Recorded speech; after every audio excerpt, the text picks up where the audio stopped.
Yeah, McLovin. Can I share a 1990s football hot take real quick? Sure. I think Emmitt Smith was a bit overshadowed by Barry Sanders being so spectacular. So Yeah. it's hard to see his legacy for what it is.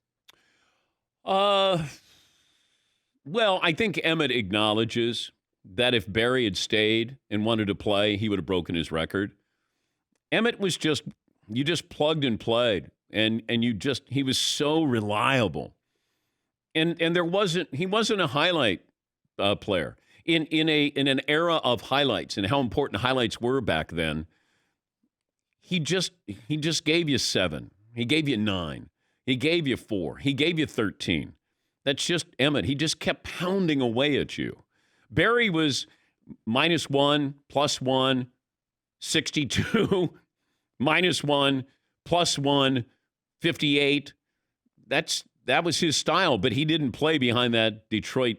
That Detroit offensive line, did not compare to what Dallas had. And they were one-dimensional.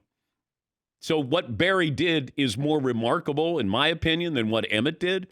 But Emmett had everything you want on that offense, and he took advantage of it. But, part of being a great player is being available. And Emmett was available. And he, you could plug. You knew that he was going to be there, and you knew how dangerous he could be. And Barry was dangerous in a different way. Yeah, McLovin. Is there any consensus on who the best running back of all time is? Kind of like Jerry Rice is for wide receiver? I think if you look at Jim Brown, what he did when he played, it was remarkable because he was so fast and so big, and he was unstoppable. Here's a guy who got bored.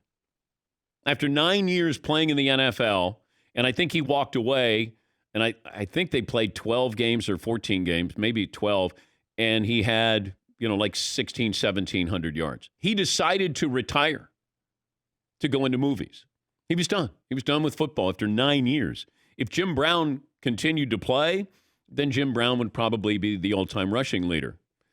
1,600 yards his last season in 14 games. So he didn't play 16. He's playing 14. 1,600 yards, he walks away. Barry Sanders walks away. Got tired of losing. Emmett playing on a great team, America's team, and you had all those weapons, and of course you're going to want to stay around for that. Yeah, Paul. By the way, Jim Brown never missed a game due to injury. Yeah. He started every single game of his career that he was eligible to play. For those who didn't see Jim Brown play, is Derrick Henry a pretty decent comparison?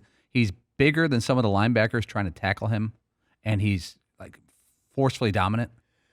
A little bit apples and oranges, but like from the physicality standpoint. Yeah, Jim Brown took on contact, and but just he was so much bigger than the players, and the defensive backs back then were like 5'10", 5'11", maybe 200 pounds. Jim Brown was just faster and bigger than everybody, and he played on a really good, Cleveland Browns offense, a really good Cleveland Browns team. But when you start to compare generations of who they're playing against, the quality of today's athlete with Derrick Henry as opposed to Jim Brown, there's a big difference in there. But it's always dangerous when you compare because, somebody would say, well, how would Jim Brown do in today's NFL? Well, he'd be different. He'd be built different. They would ask him to be catching passes out of the backfield. And Jim Brown, that type of athlete, would probably still be very successful in the NFL. But Derrick Henry is that's unique. But I can go back to Christian Okoye, who played for the Kansas City Chiefs, who was one of those physical runners. He would take on contact here. But Derrick Henry has that great top-end speed that you don't find in somebody that big. Yeah, McLovin. Are you impressed by someone's restraint here in this all-time running back debate? Walter Payton is one of the great running backs of all time. Easy. I can't. He didn't play for great teams, but Which makes it what he did more impressive? Yeah, but he wasn't better than Barry Sanders, in my opinion. If you want true electricity, Barry Sanders was.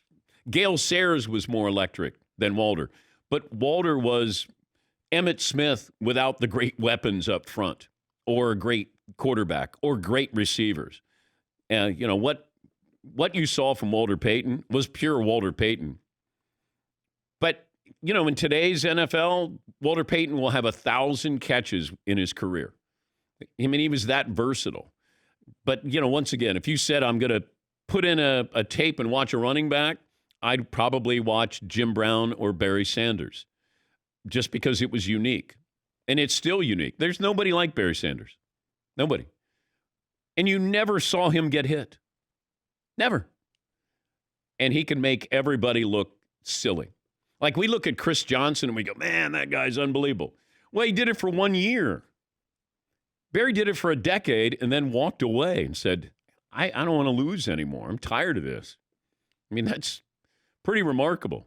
Two of the greatest running backs of all time walked away from the game because they were pretty much fed up. Jim Brown was bored and Barry Sanders didn't want to lose anymore.